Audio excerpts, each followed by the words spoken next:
Welcome to Let's Play Galactic Civilizations Ultimate Edition. I'll probably be playing as the Torians. This video here is going to be mainly just kind of going through the different setup, because there's a lot of different things you can do setup-wise. Change the size of the galaxy, but if you get to immense, the game will just take months. Gigantic. Tiny, there's really not much. You can only have a couple other races. Small is pretty small. I'm just going to do medium. Not a custom map. Normal, which is just that scenario. Victory conditions. Research means if you research up to a certain tech, you automatically win. Alliance means if you're allied with every remaining race, you would win. Which means that when you're not allied, just knocks them off. Would then win an alliance victory. So let's say there's 4 races left, you get an alliance with 3 of them. If you wipe out the 4th one, you win, or you can ally with everyone in the game. Influence means that if you control a certain percentage of the universe, you win, and also if you basically take everyone out, you win by default. Ascension is like if you mine an ascension crystals for enough terms, you would win it. I mean, enough turns you'd win it that. I don't think that that's a good way to win a victory, so I'm not putting that on there. I'm basically allowing surrenders between different races, which I think is a pretty good setup on this. Turn the volume down then, so that's still loud. No music. Not having blind exploration was set that way to begin with. I don't know if it does anything or not. Mega events basically just unbalance the game in such a manner that some people like them, I don't, because I think it just ruins the game if they just throw something in there that's just to upset things on purpose. You know, they'll take planets or something, or give someone a ship that you can't even do nothing against or whatever, so I don't like them. Super abilities, I'll show you what they are, we'll play with those. We'll look at tech trading and tech brokering are part of the game. Tech trading means I have tech A, you have tech B, I'll trade tech A, you for tech B. And tech stealing means that I can steal tech either when I take over one of your planets, or I guess there is a possibility you can steal tech with one of your spies. Capital planets, we'll do common number of planets, and common number of stars. You can do a lot of stars, so they're not so far. I think I might do abundant. Just because they don't get very close to star densities. Just scattered stars can be around. I'll do clusters, that way you don't get stuck by yourself. Anomalies abundant. I think type these clusters common is good. Abundant and abundant on these, that's normal. Normal tech rate, anything slow is just terrible. I'd like to do this random, but it seems if you do it random, you don't get any. So, of course, you could do a range. We'll do 3 minor races. That should be good. Uncommon on extreme planets, which means the likelihood of them being on there are uncommon. Occasional, do uncommon. Occasional random events. Basically, these are ones that aren't mega events. Mega events destabilize the game. A random event would be tourism goes up for one reason, or tourism goes down, something like that. Not game changing. I'll go through the races a little bit.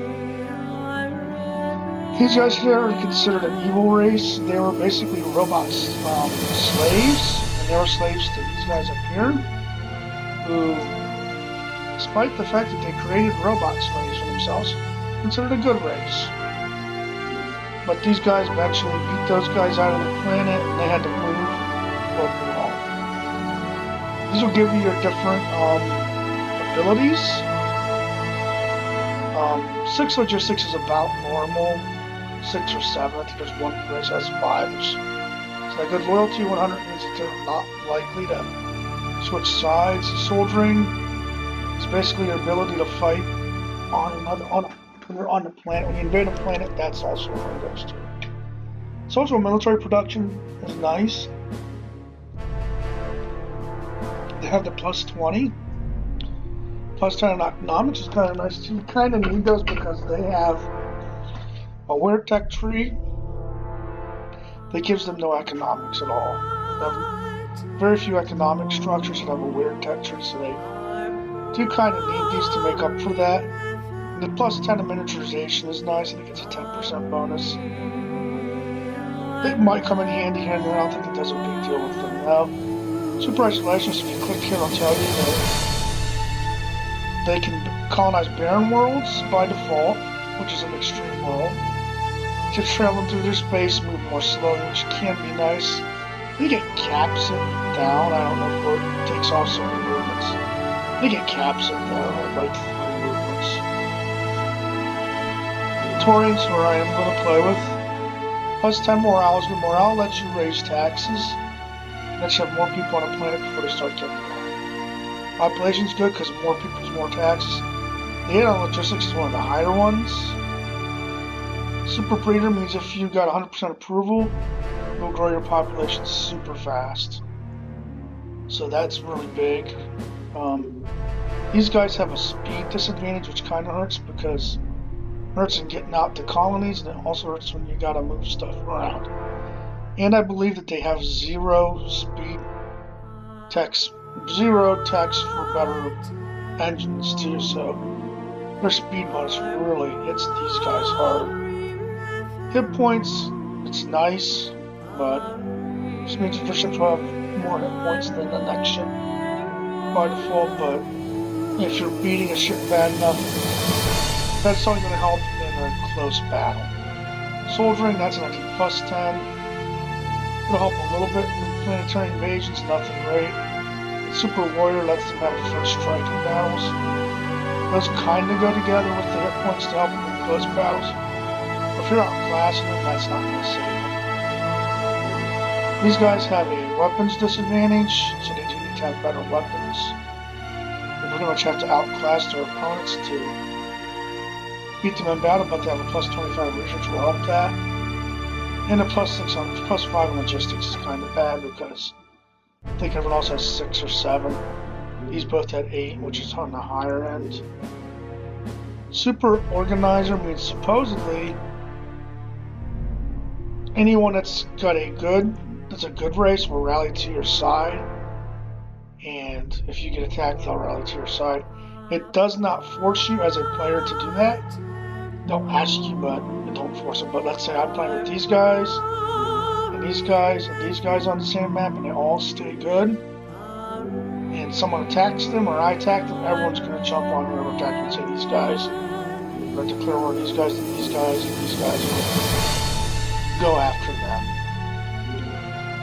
These are the evil guys of the game, and they get basically weapons attack. They usually get a plus 10 speed, which is nice. I think these guys will too. Ready for plus 10 speed. Helps a little bit in the colony rush. They get plus 20 weapons, plus 20 soldiers, which is when you attack a planet, which these guys have the plus 30, which means it's not the best, but it's good. 7 on logistics is a little higher than average. 6 is just probably a little lower than average. But diplomacy, which helps you make other races like you, as well as helps you trading, they're negative 25, so the diplomacy sucks. You do have the hit point advantage, which like these guys have. Not quite as much, which means their ships are a little tougher. And Dominator, it gives them a... Since they're good at extorting money from other races, which is neither here nor there, and have minions to aid in their attack. Basically, when they go to war, they'll get some. I think there's some heavy fighters. There's several classes of ships. They'll get some ships when they go to war. So honestly, if you're playing as these guys, it probably wouldn't be a bad idea to just declare war on some weak race at the beginning and get those free ships. They're not good once you get on a little bit. If you're already up to medium hulls, you'll rip right through those little ships like they're nothing. But early on, they're actually pretty good. So it's kind of a free defense at the beginning. I don't care for them though. Oh, under techs. Some parts of your techs are slave related, and those techs don't hurt your influence. which hurts things within the game too. Plus 10 speed, plus 30 diplomacy, which helps them in trade. One trade route is kind of nice to get a free trade route. 6 logistics isn't bad, it's not great. Minus 10 military production, which means they build ships more slowly than other races. But minus 10 I don't think is a huge... 10's not huge on here. In any way, it's not like it's a make or break. And they do have a super diplomat, which basically gives them even more diplomacy points during negotiations. So it's actually kind of like, I think, a plus 60. So they're actually really tough to get a good deal for when trading with. Or you get good deals with one. This is the race most people seem to play with on Let's Play. These guys basically are traders. They get plus 50 from trade, plus 3 trade routes. Super trader to get all the trade attacks, which races will give you good things for trade attacks, so they're actually kind of nice to have. You can get a lot out of them. Minus 20 loyalty, which means you are more likely to flip over. Like I said, 6 logistics is probably a little bit below average. These guys are the race that was on the planet with these guys.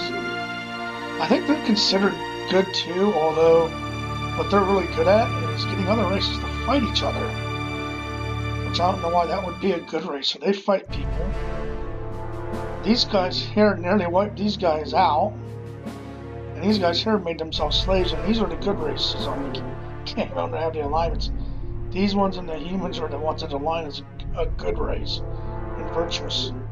These are 4, 4, and 4, all along with the Torians.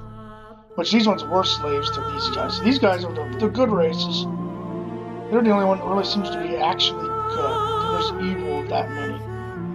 Like I know that these guys are considered evil. These guys are considered evil. These guys are considered evil. They're just basically greedy. And these guys are considered evil. These guys are maybe, I don't know. You'd have to go through all the tech trees.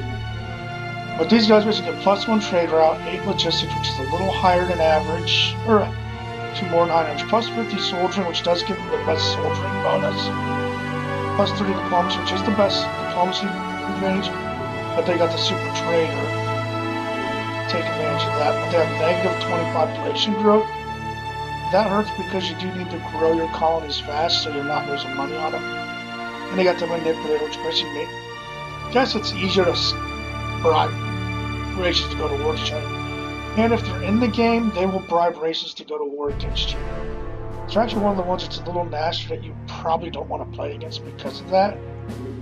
These guys are always tough when they're an alien race. They have that negative 30 population growth, but I do think they get technologies that actually offset it. Like I think some of them are even inner. Like the xenobiology and xenomedicine, I think kind of help. Some of these actually helped with that. So that negative 30 really isn't there that much. The diplomacy tech is there though, and that does hurt them. They do get 33 on their social military production helps. And it's lower than average logistics. Some people like these guys a lot. And the super high means they can build their factories faster. I've heard people say at one turn, I've never built a factory with them. When I tried that, it's not one turn, but it is quick. These guys are the ones that nearly died to the alien robots. Super adapter. This is a can be good, can be bad. Because they can do toxic and aquatic worlds right off the bat. But I've played on maps where there's not been a toxic or an aquatic world at all. Beyond that, they get the plus 20 morale, which is good. Plus 100 espionage has to do with doing spies. Espionage is not really a great bonus. 10 logistics is the highest anyone gets. I think all these are like 6 is low, 8's high. I don't think you see anyone. I don't think anyone has other. These two have 8. One of these might. So that's nice, but there's special abilities not game breaking unless there happens to be a lot of worlds like that. And espionage. They just when you set a spy on to learn information about other races that they have helped here. It's nothing big. These guys are basically the more evil stepbrother or cousin of these guys. Supposed to be like a sect that's like even worse. And got the 25 weapons, 25 military production, 10 soldiering, 20 hit points, which is somewhat close to these guys. They have 10 hit points and 20 soldiers. That's reversed. Then they have weapons 20, nothing on military production. So they're a little bit better, and they got the 25 morale, which is nice. And they do not have the negative that these guys have with diplomacy. 7 logistics is the same. And their super ability is better. What the super annihilator ability does, is you can send a support ship that basically makes a world toxic and just wipes everyone out on it.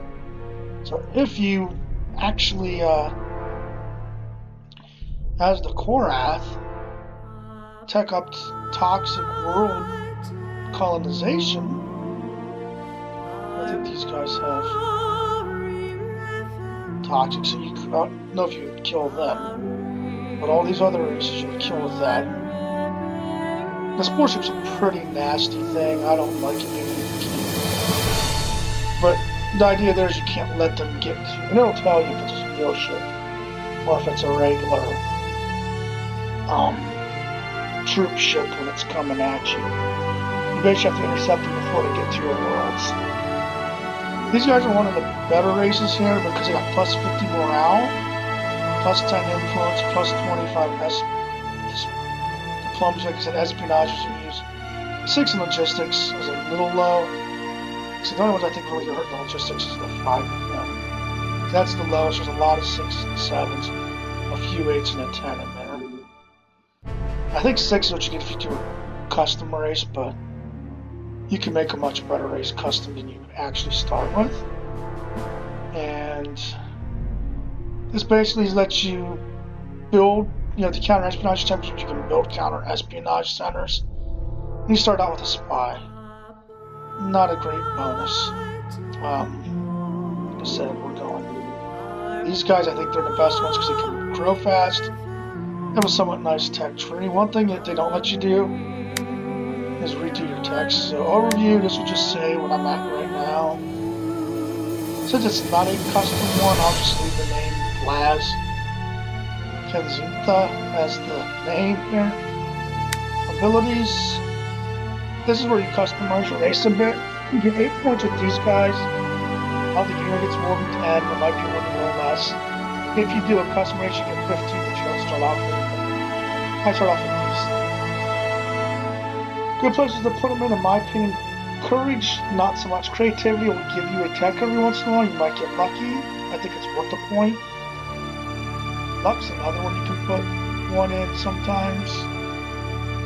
It kind of can help you in a battle. Basically, it takes away your bottom roll. So let's say you roll dice from 1 to 8, for example. Say it's an 8-sided die. When you have an attack or a defense, you can roll well, technically it's a 0. 1 would be like a 0. You do nothing. You can't roll a 1 or a 2 at that 25%. So you'd be rolling 3 to 8, where everyone else is rolling 1 to 8. So it does help you a little bit in battle. Loyalty's somewhat good. Influence is good. All these are actually good. To me, I think you can overcome these. Diplomacy, you can. 4 points from there. I'll be coming back to that. Economics is a good one. I'd say creativity and luck would put a point in. Diplomacy is generally work. Economy sometimes. Morale, you can bump it more. Like, say if I had 5.